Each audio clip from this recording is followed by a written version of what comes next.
कोई भी सपना साकार करने के लिए सबसे जरूरी है सही कोच का होना। चुनिए KB Sir Maths को और करे अपने NDAH TET JEE and DSSSB का सपना साकार। Download the app now. Hello my dear students, कैसे हैं सभी बच्चे। उम्मीद है कि सारे बच्चे खुश होंगे और अच्छे से अपनी पढ़ाई कर रहे होंगे। आप सभी का KB sir maths online YouTube channel में स्वागत है। हमने अपने पिछले लेक्चर में चैप्टर नंबर 5 मैट्रिसेस कंटिन्यूड में जो इम्पोर्टेंट क्वेश्चन थे उस चैप्टर में से 5 नंबर का एक क्वेश्चन आता है और उस क्वेश्चन को हमने बहुत अच्छे से एक्सप्लेन किया है।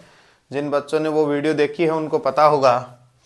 तो आज हम उसी कड़ी में अगला chapter number 6 that is continuity and differentiability के बारे में पढ़ेंगे और उसके इम्पोर्टेंट क्वेश्चंस जितने भी हैं वो मैंने लगभग बोर्ड के ऊपर लिख लिए हैं। तो इन क्वेश्चन से हम एक जर्नल आइडिया लेंगे कि इस चैप्टर में किस टाइप के क्वेश्चंस सीबीएसई क्लास 12th में पूछे जाते हैं और इन क्वेश्चंस को बहुत अच्छे से समझेंगे हम। तो किसी फंक्शन f(x) को कंटिन्यूअस कब बोला जाता है? कंटिन्यूअस का मतलब CTS का मतलब यहाँ पर कंटिन्यूअस है। कंटिन्यूअस का मतलब है लगातार। कोई फंक्शन कंटिन्यूअस होगा x बराबर a पर इफ अगर उसकी left hand limit, right hand limit और functional value at that point अगर इक्वल हो तो वो फंक्शन कंटिन्यूअस कहलाता है x बराबर a पर। तो हम पहला क्वेश्चन चेक कर रहे हैं। तो जब भी फंक्शन, एक बात इंपॉर्टेंट बताता हूं मैं कंटिन्यूटी में चेक करने के लिए क्वेश्चंस में, जब भी फंक्शन ब्रेक करके दे रखा हो, तो ब्रेक करके जब भी दे रखा हो, मान लीजिए लेस देन इक्वल टू, ये ब्रेक करके डिफाइन कर रखा है, तो x less than equal to 2 पर x प्लस 2 है, तो 2 से पीछे सब जगह वो फंक्शन डिफाइंड होता है। इस बात का ध्यान रखेंगे। 2 से 5 के बीच में ये फंक्शन डिफाइंड है। x greater than equal to 5 इसके बाद भी डिफाइंड है। ये कंटिन्यूअस है, is continuous for all real, then find a, b। ये सब जगह कंटिन्यूअस है तो फिर उसको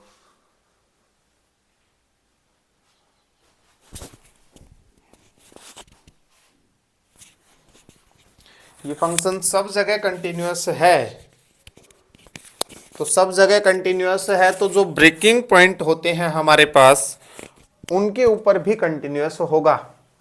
देखिए ब्रेकिंग पॉइंट क्या है, एक तो 2 पर ब्रेक है और एक 5 पर ब्रेक कर रखा है। तो ये फंक्शन 2 पर भी कंटिन्यूअस और 5 पर भी कंटिन्यूअस। 2 से पहले और बराबर एक कंटिन्यूअस फंक्शन है, तो इसका मतलब 2 से पहले तो वो पॉलिनोमियल फंक्शन है और पॉलिनोमियल फंक्शन सब जगह कंटिन्यूअस होता है।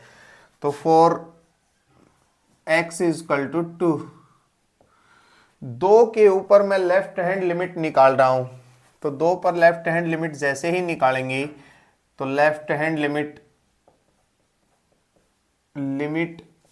x टेंस टू 2, 2 पुट करेंगे x plus 2 which is equal to 2 plus 2 is 4। 2 के ऊपर वैल्यू कितनी है, फंक्शनल वैल्यू एट 2 बराबर देखेंगे, बराबर इस ऑप्शन में है, 2 पुट कर देंगे 4। राइट हैंड लिमिट का मतलब होता है 2 से बड़े, 2 से बड़ा फंक्शन ये है, limit x tends to 2 ax plus b which is x की जगह 2 पुट करेंगे तो वो हो जाएगा 2a प्लस b। जो 0 माइनस और 0 प्लस वाली डेफिनेशन होती है उस डेफिनेशन को तब अप्लाई करते हैं जब फंक्शन ब्रेक करके ना दे रखा हो। जब ब्रेक करके दे रखा हो तो वो डेफिनेशन लगाने की जरूरत नहीं होती है, क्योंकि उसमें ऑलरेडी लिमिट एग्जिस्ट कर रही होती है, वो कंटिन्यूअस होता है उस पर। इस बात का ध्यान रखेंगे। तो ये बात समझ में आ गई। तीनों वैल्यू बराबर, left hand limit, right hand limit और फंक्शनल वैल्यू, तो ये दोनों तो बराबर, तो ये हो गया 2a plus b which is equal to 4। इतना समझ में आ गया होगा। फिर at x is equal to 5, अब मैं x इज इक्वल टू 5 के ऊपर सीधा लिख रहा हूं बेटा। तो 5 पर लेफ्ट हैंड लिमिट 5 पुट करेंगे तो 5a plus b which is equal to 5 से बड़ा और बराबर, 5 से 15 माइनस 2 विच इज 13। बराबर पर निकालेंगे तो बराबर पर यही वैल्यू आएगी और राइट हैंड लिमिट भी यही आएगी, इस बात का ध्यान रखेंगे।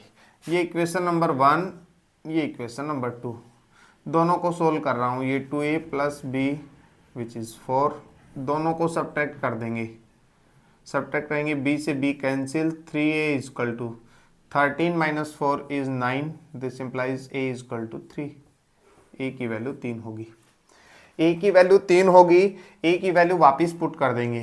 a की वैल्यू जैसे ही यहाँ पुट करेंगे तो 3 इंटू 2, यहाँ पहले वाली में पुट कर रहा हूँ, 3 into 2 6, 4 minus 6, b is equal to -2, b की वैल्यू -2 होगी।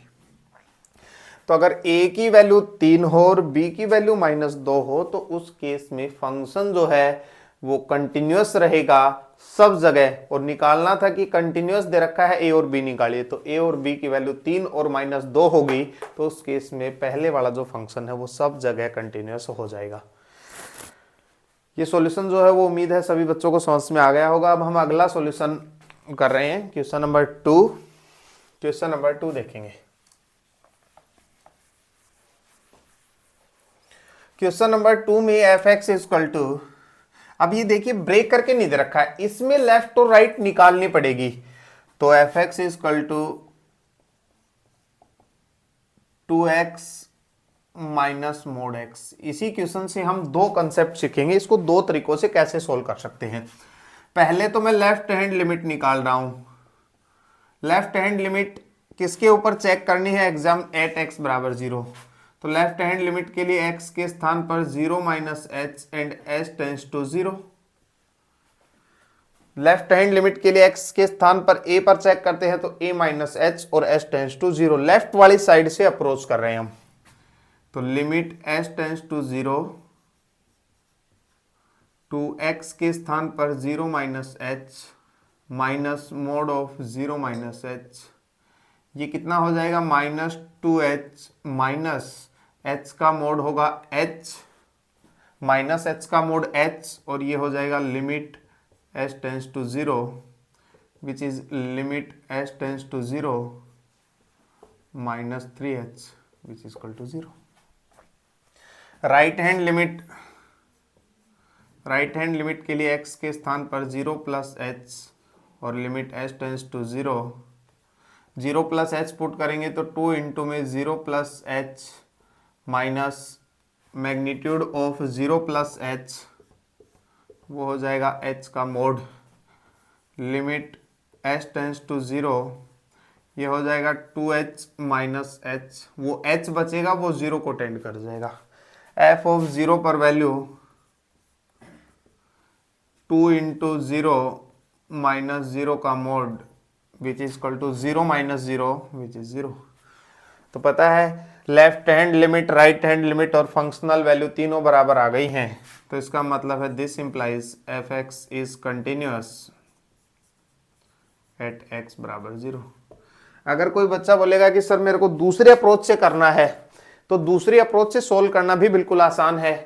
मोड एक्स की डेफिनेशन सभी बच्चों ने पढ़ रखी होगी। मोड एक्स कैसे खुलता है, जब x की value greater than equal to 0 हो तो ये x लेता है, और x जब नेगेटिव हो तो उस केस में माइनस x लेता है। किताब में जनरली पॉजिटिव वाले में ग्रेटर देन इक्वल टू लगाता है, नेगेटिव वाले में नहीं लगाता है। अगर दोनों जगह भी लगा देंगे साइन तो कोई फर्क नहीं पड़ेगा, क्यों, 0 माइनस 0 0 ही रहता है, प्लस 0 भी 0 रहता है। इस फंक्शन को डिफाइन करना है मेरे को, तो एफ एक्स इक्वल टू, तो x की वैल्यू जब ग्रेटर देन इक्वल टू 0 होगी तो मैं यहां पुट कर रहा हूं 2x, और मोड x जब 0 से बड़ा हो तो x वैल्यू लेता है, तो 2x माइनस x हो जाएगा, वो हो जाएगा x। वो आराम से देखिए मोड x की value x less than equal to 0 पर माइनस x लेता है, तो 2x minus of minus x वो हो जाएगा 3x। अब ये क्वेश्चन आसान हो गया है, पहले वाले की तरह सीधा लिमिट लगा के निकाल लेंगे हम। तो अगर ब्रेक करके ऐसे डिफाइन कर लेंगे तो फिर लिमिट अलग अलग निकालने की जरूरत नहीं है, उसमें सीधा लिमिट x टेंस टू 0, ये लेफ्ट के लिए फंक्शन डिफाइंड हुआ है, ये राइट के लिए फंक्शन डिफाइंड हुआ है, प्रत्येक केस में 0 आएगी लिमिट, और 0 पर वैल्यू 0, तो function is continuous eight x बराबर 0। तो उम्मीद है कि इस अप्रोच से मोड का थोड़ा खोलना और अच्छे से समझ में आया होगा कि कैसे हम मोड वाले क्वेश्चंस में अप्रोच करते हैं। और एक दो क्वेश्चंस किसी टाइप से अप्रोच करेंगे, जैसे मोड x-3 खोलना हो आपको, x-3 का मोड, तो इसका ब्रेकिंग पॉइंट जो है वो 3 पर ब्रेक होगा। ये तो 3 पर ब्रेक होगा तो x > 3, 3 से बड़ी वैल्यू लेंगे तो अंदर वाला पॉजिटिव, इसलिए ये x-3 से खुलेगा। और जब 3 से छोटी वैल्यू होगी तो ये माइनस टाइम्स ऑफ x-3 से खुलेगा। मोड x-3 का हो तो इसको ऐसे ओपन कर लेंगे हम। तो उम्मीद है कि अच्छे से समझ में आ गया होगा। अगले क्वेश्चन के लिए फंक्शन ब्रेक करके दे रखा है मेरे को, 0 पर कंटिन्यूटी चेक करनी है, a और b निकालना है, 0 पर कंटिन्यूस दे रखा है। तो 0 के लेफ्ट में ये फंक्शन, 0 पर 2 वैल्यू, 0 के राइट में ये वैल्यू, तो एक रिजल्ट होता है, वो रिजल्ट नोट कर लेंगे सभी। Limit x tends to 0 e⁻x-1 upon x, इसकी वैल्यू 1 होती है।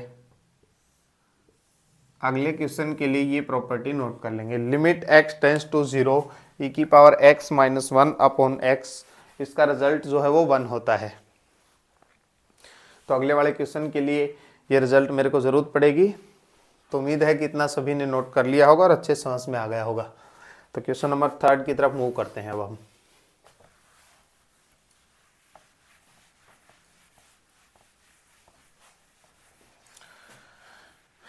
तो पहले राइट हैंड लिमिट की ही बात कर लेते हैं हम। तो राइट हैंड लिमिट जब फंक्शन ब्रेक करके दे रखा हो तो मैं सीधी लिमिट निकालता हूं, ये बहुत बार बता दिया है। लिमिट राइट हैंड लिमिट की ही बात कर रहा हूं मैं। लिमिट x टेंस टू 0, 2 गुणा में है ये, 2 इंटू में e⁻sin bx -1 अपॉन में bx। अब ये फॉर्मूला देखा मैंने, जो पावर है वो 0 को टेंड करती है और वही वैल्यू नीचे होनी चाहिए। तो limit x tends to 0, 2 as it is, 2 bracket के बाहर ही लिख लेता हूं, e⁻sin bx -1, bx को मैंने 1/bx बाहर लिख लिया है। इसके नीचे तो sin bx चाहिए, और ये जरूर देखेंगे कि ये 0 को टेंड कर रहा है, नहीं कभी cos x हो तो भी ये फॉर्मूला लगा दें, फिर ये फॉर्मूला नहीं लगेगा। तो e⁻x sin bx 0 को टेंड कर रहा है, x 0 को, तो sin 0 0 होता है। sin bx से डिवाइड और sin bx से ही मल्टीप्लाई कर लिया है मैंने। इतना उम्मीद है कि समझ में आ गया होगा। अगले स्टेप में लिमिट x टेंस टू 0, इसकी लिमिट तो इस फॉर्मूले से हो गई 1, तो 2 इंटू में 1 इंटू में ये फॉर्मूला भी होता है, limit x tends to 0 sin bx by bx which is equal to 1 और b नॉट इक्वल टू 0। क्यों? b 0 पर तो डिफाइंड ही नहीं होगी limit, sin x by x की लिमिट 1 होती है, तो b 0 नहीं हो सकता, नीचे वाला 0 हो जाएगा तो डिफाइंड नहीं होगा फंक्शन। तो ये हो जाएगी लिमिट 1, और ये कब डिफाइंड हुई? जब b नॉट इक्वल टू 0 आया है। तो आंसर फॉर दिस इज 2। इससे तो कोई वैल्यू नहीं निकली b की, तो इसका मतलब ये हो गया कि 0 पर वैल्यू 2 थी और राइट हैंड लिमिट भी 2 आ गई है। अब लेफ्ट हैंड लिमिट को सोल्व करते हैं। लेफ्ट हैंड लिमिट को सोल्व करेंगे तो लिमिट x टेंस टू 0, जैसा कि मैंने बताया जब फंक्शन ब्रेक करके दे रखा हो तो सीधी लिमिट निकालते हैं, और ब्रेक करके नहीं दे रखा हो तो फिर चेक करके देखेंगे कि वो लिमिट एग्जिस्ट भी कर रही है या नहीं कर रही है। लिमिट x टेंस टू 0, ये हो जाएगा x plus sign x upon sine a+1 into x। अभी फॉर्मूला लिखा है, जो एंगल में होता है वही नीचे चाहिए। तो एंगल में a+1 इंटू x है, तो इसके नीचे लिख देंगे a+1 इंटू x, और इधर गुणा कर देंगे a+1 इंटू x। इतना उम्मीद है सभी के समझ में आ गया होगा। भाई इसके जो एंगल में है वही नीचे, तो a+1 इंटू एक्स था तो a+1 इंटू एक्स लिख लिया मैंने नीचे। इसकी लिमिट जो है वो 1 होगी। तो अगले स्टेप में limit x tends to 0, x plus sine x by x plus sine x by a plus 1 into x. अगले स्टेप में इस x को न्यूमरेटर और डिनोमिनेटर में अलग अलग डिवाइड कर रहा हूं मैं। Limit x tends to 0 x by x plus sine x by x, और इसके साथ जो कांस्टेंट था उसको बाहर निकाल लिया है 1 बाई ए प्लस 1, क्योंकि उसके अंदर x है ही नहीं। तो ये हो गया 1 by a plus 1, x upon x होता है 1 और साइन एक्स बाई एक्स 1, तो ये होगा 2। आराम समझिए, x upon x 1, sine x upon x हो गया 1, तो वो हो गया 2। तीनों वैल्यू बराबर रखनी है, तो 2 और 2। फंक्शनल वैल्यू 0 पर 2, राइट हैंड लिमिट 2। पहले दो को सोल्व कर रहा हूं तो a प्लस 1, इन दोनों को सोल्व कर रहा हूं तो बराबर 1। This implies a is equal to 0, a की वैल्यू 0 होगी। तो आंसर क्या होगा इसके लिए? a तो 0 आ गया मेरे पास, लेकिन b नहीं आया। b क्या है? b वाले को सोल्व किया है तो b 0 नहीं हो सकता। तो a बराबर 0 for all value of b except 0। 0 नहीं हो सकता है b की वैल्यू, बाकी सभी में कोई दिक्कत नहीं है। a प्लस 1 बराबर 1, तो a बराबर 0। b की कोई भी वैल्यू हो सकती है लेकिन 0 नहीं हो सकती, b पर डिपेंड ही नहीं किया कंटिन्यूटी की जो लिमिट है वो, तो इसलिए b की कोई वैल्यू एक्सेप्ट 0। तो उम्मीद है कि ये क्वेश्चन अच्छे समझ में आ गया होगा। इसमें दो फॉर्मूले यूज हुए हैं,